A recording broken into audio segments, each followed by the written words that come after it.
My name is Jason Ledford. I teach cinematography and post-production. I am Steve Niss. I'm the program director. My name's Cole Fillingame. I'm the equipment manager. My name is Joshua Overbay. I'm an associate professor of film and TV, and I teach directing. Brenda Lilly, professor, screenwriting and television, and anything else they want me to teach. Here at the School of Stage and Screen. So we're going to start with your bio. Okay.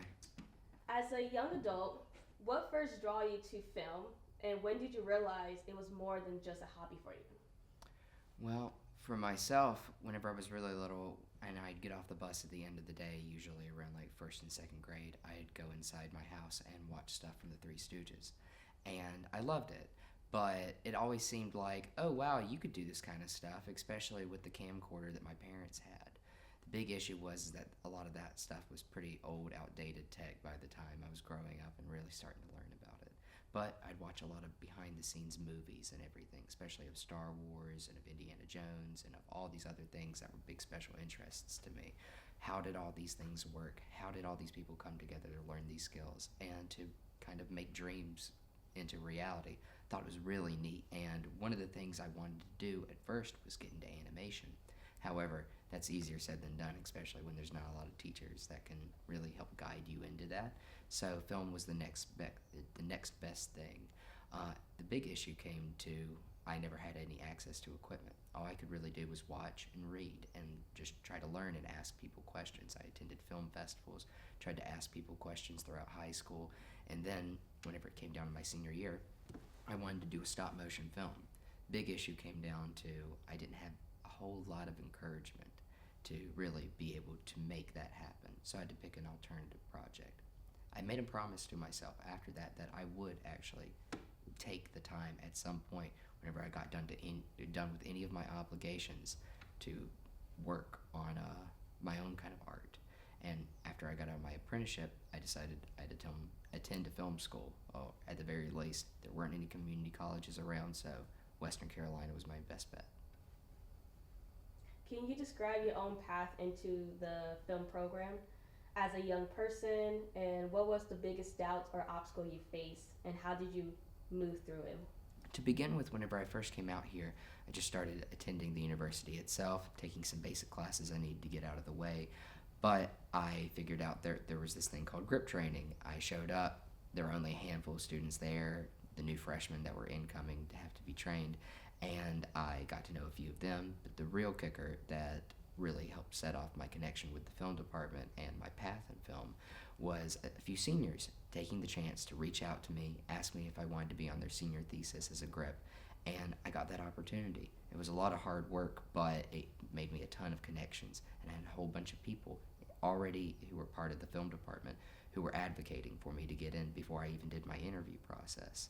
That, I think, made a big impact on how the teachers saw me as a potential worker and my drive to actually participate and be involved.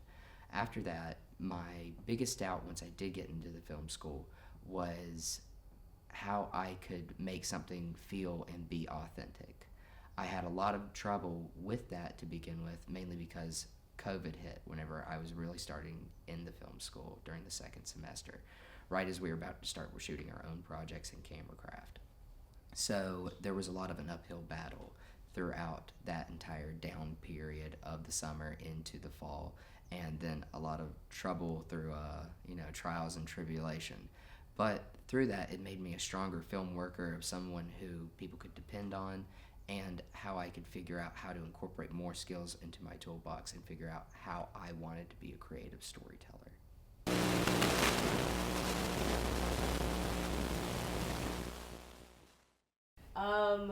If you could just do a quick bit. Well, it's not a favorite episode, but my favorite arc is the ending of season 6 when Yoda goes on his little adventure. I think it's wonderful to explore those transcendental philosophical aspects, and I loved the mashup of different themes and concepts that those episodes were addressing. And if you can believe it, it's a Friday once again. Cry, slow one cry. Yeah, just like the end of Wayne's World 2. I'm It's gonna see okay, if you man. do We'll real pick it up. quick. Was there a moment in your late teens or early 20s when you thought about giving up on film, and what kept you going and staying in the same path? It was around the end of my apprenticeship. After I got out of high school, I did a machinist apprenticeship, and it was great for me to be able to take time to learn at my own pace and to do something that expanded on the knowledge I'd already been developing through my engineering courses in high school.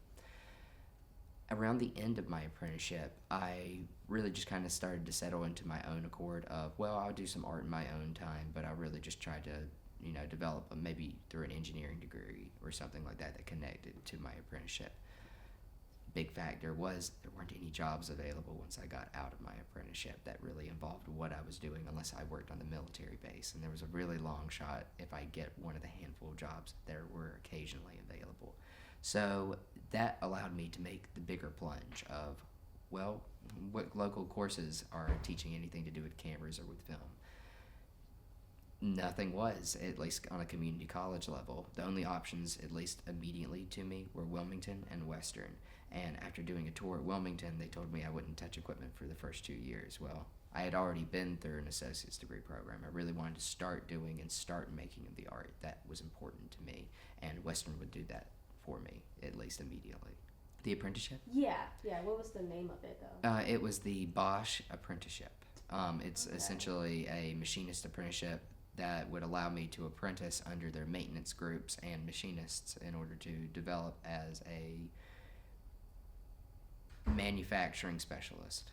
And I became a prototype model maker and an electromechanical technician with the North Carolina Board of Commerce and the United States Board of Labor.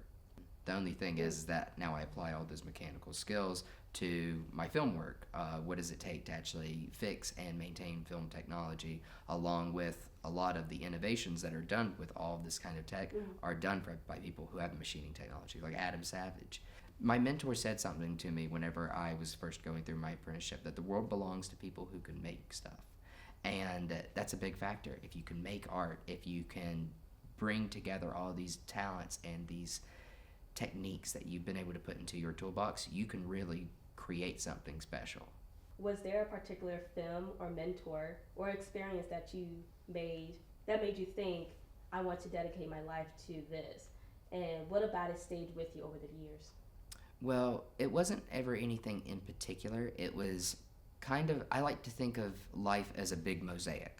It's all these different little pieces and pictures of people and textures and things that have interwoven into you to form your experience and your personality and what you think about yourself and what makes you you. And all these different positive people I had in my life who encouraged me to be myself, to pursue things that I like to do and things that I gravitated towards in my interests, that allowed me to learn how to be more authentically myself, which then impacted how I wanted to live my life and as an actualized person. And for me, going through a path that incorporates all of the kinds of intellectual aspects combined with the interpersonal meaning from art allows me to make something really important to myself that hopefully can be transcendental to my experience and to other people. You balanced creative work with teaching for many years. How has your time around the cage has changed the way you make film? Well, it's definitely made me more conscientious of all the little pieces that go into making a big collaborative art.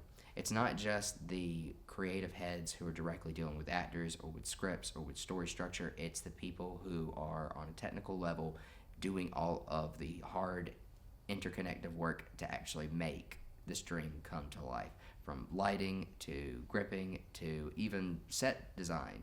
You have to be able to incorporate all these things to make something that audiences will have an interest in and that feels authentic to you as an artist. And if any one of those things is lacking, it really depletes itself. During film school, I went through a lot of hardship whenever it came to just trying to get films made properly. Dealing with COVID, limited resources, it really kind of pushed me to the brink.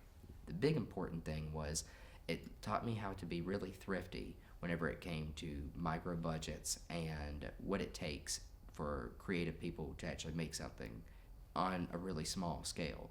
From that, I'm hoping to use all of those garnered skills to launch myself into my next wave of projects.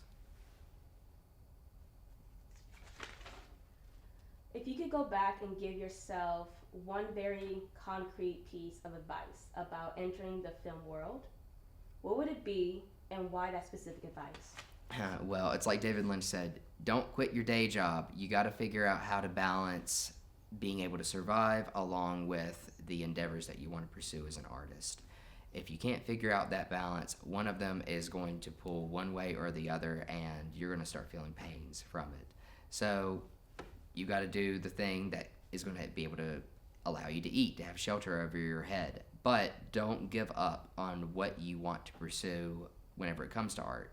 There's a dream, you got to hold on to it. You actually have to pursue it. You have to follow it through. You have to not let it alone until it feels right. There's nothing wrong with killing your darlings, but you have to be able to do it right before you let that thing go. You know, you have to exercise it out appropriately. And so by taking time and developing the idea over the appropriate years or months that it takes, or even days if everything flows appropriately, you got to be able to hold on to that and keep a hold of that. In the end, has your definition of what success means for you a film? I think that one of the big things it's taken me a long time to feel comfortable with is moving at my own pace. I always have moved at my own pace, but some people have not necessarily gotten frustrated at that, but they've been confused why I'm really diligent, why I'm really attentive in the particular ways that I am. In a moment when technology and platforms are changing so fast, what do you think remains constant about cinema's power, and what do you think is genuinely new? I think the constant is the audience. They might have different points of view on a particular piece or a particular story, but ultimately they're always going to be part of the process. You're never going to make a movie for just yourself to watch. You might be ultimately, as the director, the first audience member that this passes through, that this piece of art gets judged by, but ultimately the audience is always going to be integral to the observation of art. What was the second half? Yes. And what do you think is genuinely new? I think the access to technology is going to continue to grow and continue to be something that smaller production companies and more independent people are able to do on their own time. Like the advent of the digital camera really has now allowed a lot of people on a smaller scale to be able to compete and make their own way in their creative endeavors, whether it be commercially or creatively. And I think as more of that stuff and a mixture becomes affordable or at the very least attainable, I think that more people are going to be pushing the limit to that kind of stuff, and it's going to force more technological development over time.